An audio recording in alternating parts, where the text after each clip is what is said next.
क्या आप जानते हैं कि डॉक्टर बाबा साहेब अम्बेडकर जी ने वकील बनने के बाद ऐसा मुकदमा जीता था जिसमें उन्हें एक निर्भय और प्रतिभाशाली वकील के रूप में पहचान दिलाई। ये कहानी है 1926 के उस प्रसिद्ध केस की जिसमें 3 गैर ब्राह्मण नेताओं पर मानहानि का मुकदमा चलाया गया था। पूरा घटनाक्रम 1920 के दशक में महाराष्ट्र में जाति व्यवस्था और सामाजिक असमानता को लेकर तीखी बहस चल रही थी। गैर ब्राह्मण आंदोलन के कई नेता समाज में फैले भेदभाव का विरोध कर रहे थे।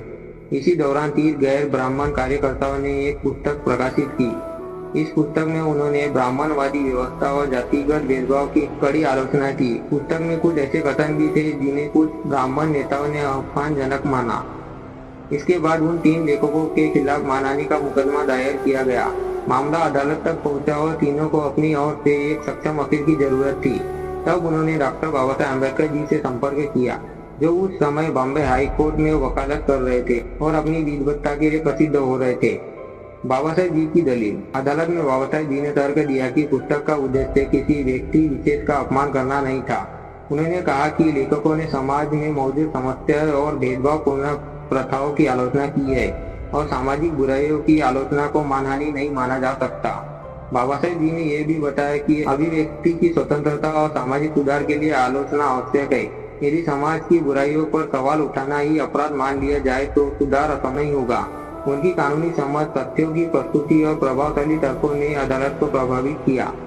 अतः अदालत ने तीनों गैर ब्राह्मण नेताओं को राहत दी और बाबा साहेब जी की पैरवी सफल रही। ये मुकदमा बाबा साहेब जी के कानूनी करियर की शुरुआती महत्वपूर्ण सफलताओं में गिना जाता है। इस जीत के बाद उनकी पहचान केवल एक विद्वान व्यक्ति के रूप में नहीं बल्कि सामाजिक न्याय के लिए लड़ने वाले प्रभावशाली वकील के रूप में भी बनने लगी। ये केस इसलिए महत्वपूर्ण था क्योंकि इसने बाबा साहेब जी की वकालत की सक्षमता को साबित किया। सामाजिक न्याय के मुद्दों पर उनकी प्रतिबद्धता सामने आई।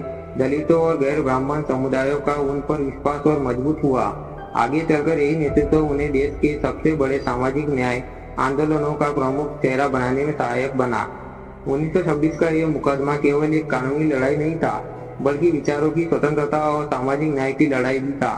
अदालत में बाबा साहेब अम्बेडकर जी ने साबित कर दिया कि कानून का इस्तेमाल समाज में समानता और न्याय स्थापित करने के लिए किया जा सकता है। यही कारण है कि वे केवल संविधान निर्माता ही नहीं बल्कि न्याय के महान योद्धा के रूप में भी याद किया जाता है।